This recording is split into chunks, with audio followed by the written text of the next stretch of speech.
안녕하세요. 오늘은 토곡동 계곡, 장수군 토곡동 계곡이라는 곳에서 와서 촬영을 하고 있습니다. 어제랑 이틀째 너무 날씨가 비가 오는 날씨여서 제가 몸을 가눌 수가 없었어요. 그래서 누워있다가 날씨 이렇게 엄청 화려하게 좋은 날씨에 이렇게 다시 한번 나왔습니다. 경치 되게 좋죠. 토곡동 계곡 굉장히 아름답습니다. 올라가면은 놀 데도 많고요. 근데 자연 보호상 내년부터는 좀 통제가 되지 않을까 그렇게 생각합니다. 자, 오늘은 제가 갑상선 미분암과 그것을 이겨낼 수 있었던 어떤 방법들이 몇 가지 있었습니다. 그것들을 한번 설명해 보려고 합니다. 갑상선 암에는 총 크게 4가지 정도의 암이 있습니다. 유두암, 여포암, 미분화암, 분암 뭐 이렇게 있는데, 유두암이나 수질암 이런 것은 예후가 굉장히 좋습니다. 그래서 치료만 잘 받으시면은 그냥 평생 일반인처럼 살 수가 있는데, 이 갑상선 미분화암은 발견되면 5년 생존율이 0%입니다. 굉장히 악질적인 암이고 한 3개월 이상은 못 살 것 같다고 이렇게 생각하시면 됩니다. 그래서 제가 시한부 선고를 받았고요. 그랬는데 이 미분암이 이를 이겨낼 수 있었던 방법이 저는 있었습니다.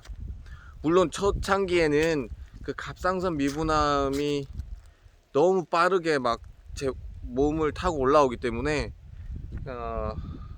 많이 힘들었습니다. 그리고 이제 죽는구나 뭐 이런 생각도 굉장히 많이 가졌고요. 그렇게 했지만 일단 암 환자분들은 제가 생각할 때는 그 암에 대해서 공부를 굉장히 많이 하셔야 됩니다. 물론 의사 선생님들보다 잘 알 수는 없지만 그래도 자신과 함께 있는 이 암 친구라는 이 친구에 대해서 굉장히 많이 알아야 됩니다. 그게 치료에도 도움이 되고요. 의사 선생님들과 커뮤니케이션에도, 대화에도 상당히 도움이 됩니다. 왜냐하면 제가 어디에 아픈지 어떻게 아픈지를 정확하게 설명할 수 있어야 의사 선생님께서 처방을 내리시죠. 딱 아파요 라고만 말씀하시면은 잘 안 될 것 같습니다. 일단 이 갑상선 미분암은 제가 전절제를 하고, 갑상선 여기 전절제를 하고요. 몇 주 있다가 또 생깁니다. 또 여기 수술을 또 하고, 그렇게 3번의 수술을 하니까 이제 저도 지치는 거예요. 왜냐면 여기는 굉장히 큰 혈관들이 지나가고 있기 때문에 제너럴이라고 표현하시던데요, 선생님께서는. 전신 마취를 하고 치료에 응합니다. 수술을 해야 됩니다. 전신 마취를 하게 되면 처음에는 제가 젊기 때문에 잘 버텼습니다. 근데 2-3번 하니까 이게 제 체력이 아니더라고요. 자꾸 뭔가를 잊어먹고 막 치매기도 좀 살짝 오고요. 그랬습니다. 그런데 제 목에 암세포가 여기 하나랑 여기 요 부분 하나랑 여기 하나, 2개가 한 번에 생긴 겁니다. 그러니까 여기는 제가 좀 늦게 발견해 가지고 원래 있었던 거고, 여기는 이제 초창 이제 막 이제 커드나고, 둘 다 이렇게 막 커드나고 있는데 살짝 늦게 2개가 나타났습니다. 그런데 요 2개가 나타나니까 아침에 눈을 떴는데요. 그 암세포가 진짜 요만하는데, 이 암세포가 제 머리부터 발끝까지 모든 저의 저의 리듬을 싹 가라앉힙니다. 그러니까 제가 암세포한테 잡아먹겠다는 느낌이 살짝 들죠. 얘가 이제 내 몸에 전체적으로 다 퍼지겠구나 이런 생각이 듭니다. 그리고 커지는 속도가 시간 단위 막 커집니다. 이게 안 보신 분들 잘 모릅니다. 저 같은 경우는 이렇게 피부 위로 올라왔기 때문에 제가 얼른 발견해서 교수님 찾아가서 수술을 하고 할 수 있었는데, 솔직히 갑상선 미분암이 한번 발생하면 폐로전이 되고요. 전이 되는 게 굉장히 많고, 원격전이라고 해서 얘가 여기 있는데도 불구하고 다른 암세포들을 조정할 수가 있습니다. 그걸 전이라고 하는데, 딱 그런 게 있어서 굉장히 빠르게 진행되고 빨리 죽습니다. 솔직히 2개 났을 때 저 힘 진짜 없었습니다. 물론 정신적으로나 신체적으로도 굉장히 힘들었던 그런 시기였는데, 제가 이걸 어떻게 이겨냈냐면,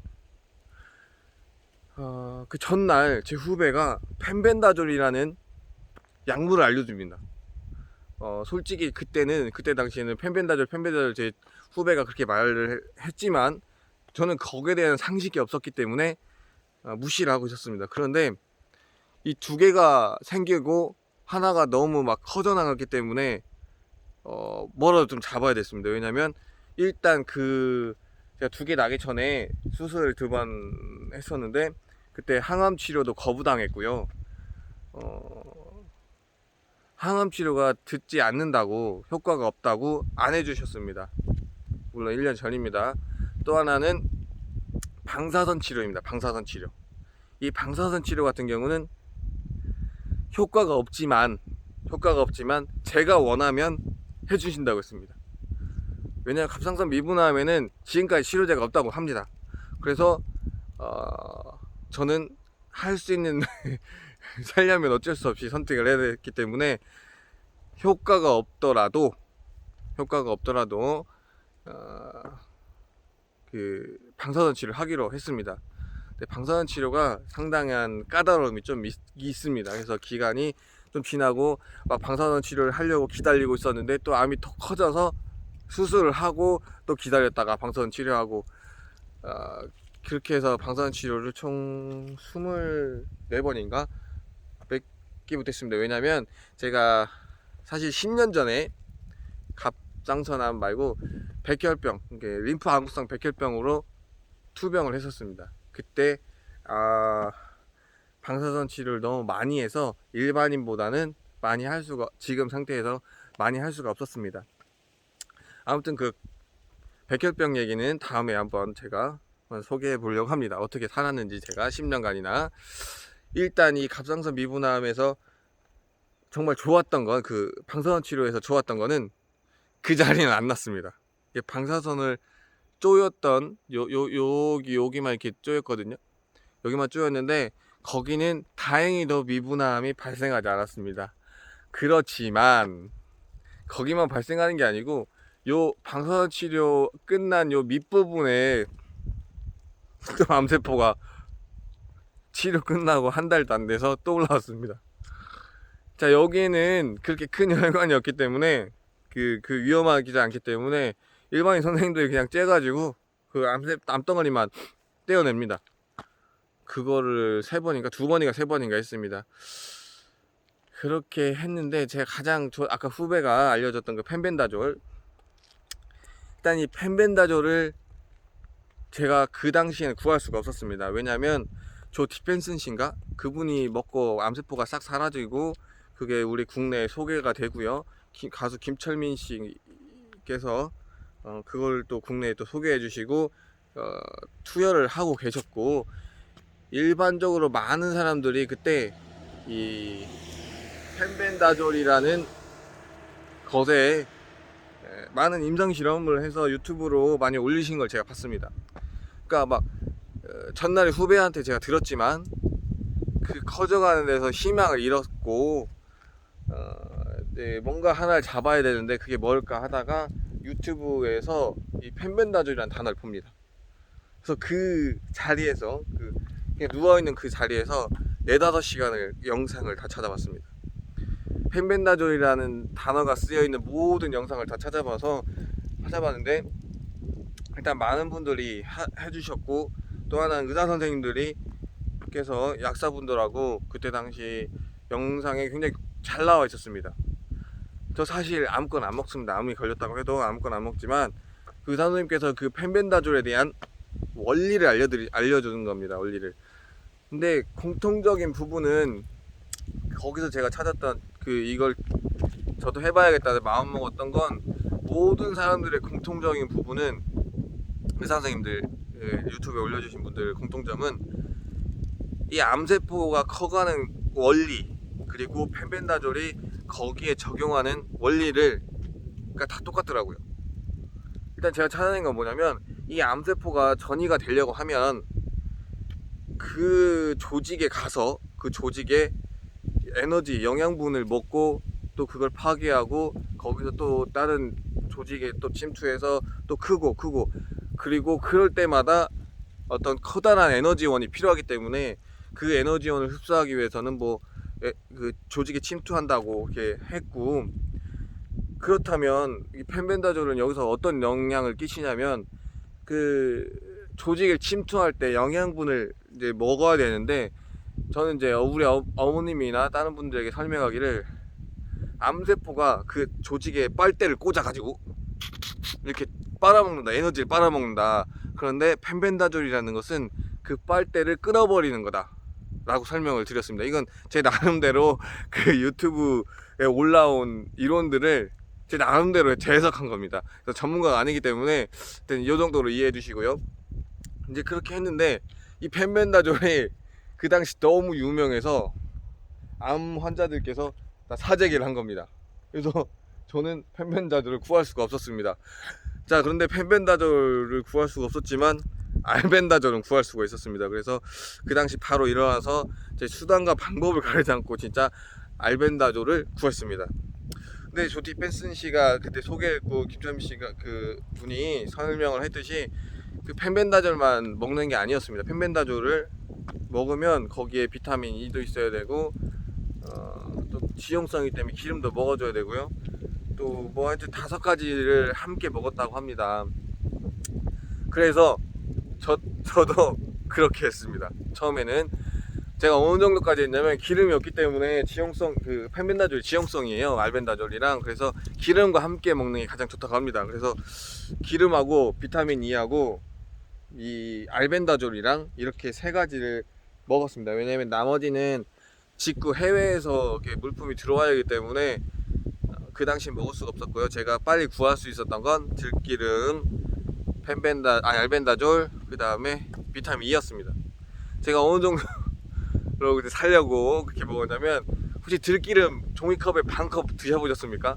와, 이거는 제가 생각해도 참 오바였는데, 뭐 그렇게 해야 효과가 있다고 해서 들기름 반컵이랑 알벤다졸이랑 비타민이랑 이렇게 먹었습니다.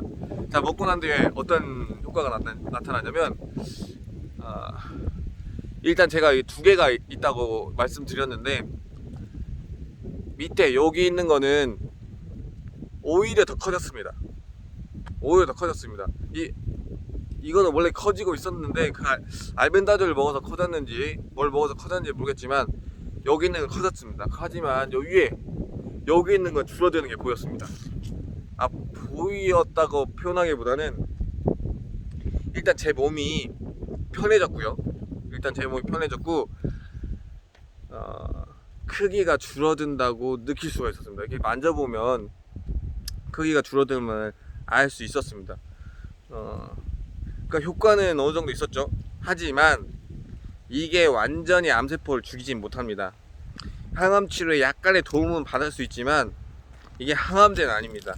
그렇기 때문에 반드시 의사 선생님을 통해서 제거를 하거나 암세포를 항암제나 방사선 치료를 하셔야 됩니다. 이건 항암제가 아닙니다, 제가 봤을 때는. 근데 나중에 제가 이제 어느 정도 이제 수술을 떼어내고 몸이 많이 이제 체력도 돌아오고 했습니다. 방사선 치료도 했기 때문에 제가 좋아졌을 때 펜벤다졸을 구할 수가 있었습니다. 이때까지 제가 알벤다졸만 먹었었는데 펜벤다졸을 어떻게 해서 구했습니다. 그래서 또 제가 또 실험을 해봤죠. 펜벤다졸, 그렇지만 펜벤다졸은 아시는 분들 아시겠지만 개구충제입니다. 개구충제. 그래서 요 목 밑으로만 반응을 하는 것 같았습니다. 알벤다졸 먹었을 때 머리까지 반응되는 게 좀 느껴지는데, 이 펜벤다졸은 목 밑으로만 반응을 합니다. 그게 먹어본 사람은 느낍니다. 이게 체력이 없을 때. 그래서 먹었는데 펜벤다졸 먹으면 정말 힘들어요. 제 몸이 너무 힘듭니다. 그래서 제가 이틀 복용을 하고 중단을 했고요. 알벤다졸 같은 경우는 아무리 이렇게 복용을 했지만 제 몸에 그렇게 큰 아픔을, 이렇게 힘듦을 주지 않았습니다. 되게 깔끔했습니다. 알벤다졸. 그래서 펜벤다졸 좀 많이 구매를 했는데 다 버리고 알벤다졸만 먹기 시작했습니다. 자, 그러면 알벤다졸 제가 이제 들기름을 먹진 않았습니다. 이제 어느 정도 제가 임상 실험을 해봤을 때, 저 같은 경우는 아까 말씀드렸듯이 눈에 보이는 암입니다. 눈에 보이는 암. 그러니까 남들은, 다른 분들께서는 폐나 뭐 간이나 이런 뼈나 이런 데는 눈으로 보이지 않기 때문에 효과를 잘 알 수가 없었지만, 저는 요 눈으로 볼 수 있는 그런 거였기 때문에 제가 확신을 갖는 겁니다. 자, 알벤다졸을 어떻게 복용했냐? 일단 밥 먹고 알벤다졸이랑 비타민 E를 먹습니다. 저는 지금은.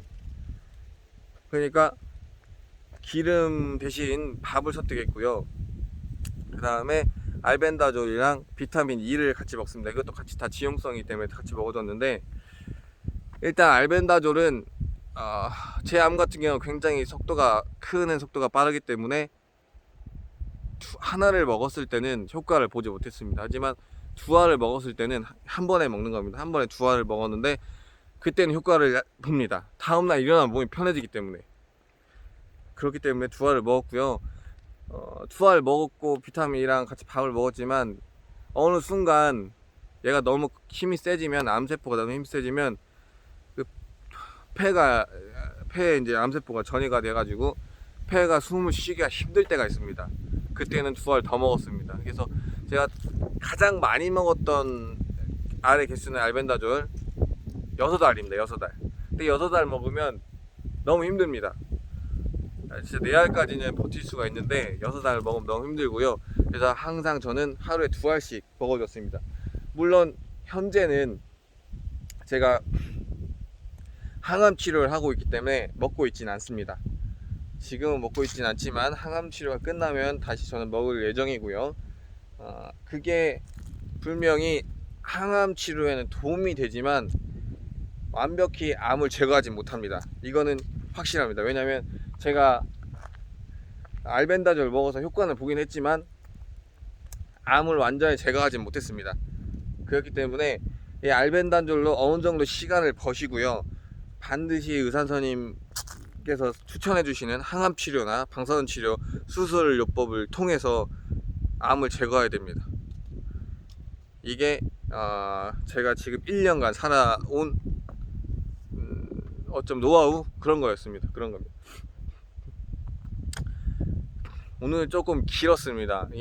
제가 여기에 대해서 하고 싶은 말은 되게 말이 많은데, 사실 지금 항암 치료를 하고 있기 때문에 그 대본 같은 거 다른 분들 막 쓰시고 막 영상 편집도 잘 하시지만 제가 그것까지는 할 수가 없습니다. 체력이. 솔직히 지금 찍고 가서 이게 운동을 좀 하고 나서 바로 가서 또 누워서 어느 정도 체력 보충을 해야 되는 그런 상태이기 때문에요. 아무튼 지금까지 제가 동영상이랑, 유튜브 동영상이랑 뭐 의사 선생님들 찍으신 거, 약사 선생님 찍으신 거, 환우분들께서 영상 올리신 거, 이런 모든 것들이 저에게 너무 많이 도움이 됐기 때문에 저 또한 이렇게 제가 1년간 체험했던 이야기를 해드렸습니다. 좀 두서가 없었지만은 또 양해해 주시고요. 알벤다졸, 펜벤다졸은 분명 항암 치료에 도움은 있지만 그것이 절대로 뭐 신의 약 뭐 이런 것이 아니고요. 어느 정도 도움은 얻지만 반드시 항암 치료나, 그래서 암 자체를 완전히 없애야 된다고 저는 생각합니다.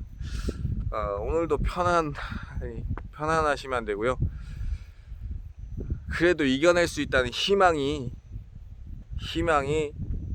있었으면 좋겠습니다. 저도 얼마큼 더 살지는 모르겠지만 이렇게 건강하게 한번 이겨내 봅시다.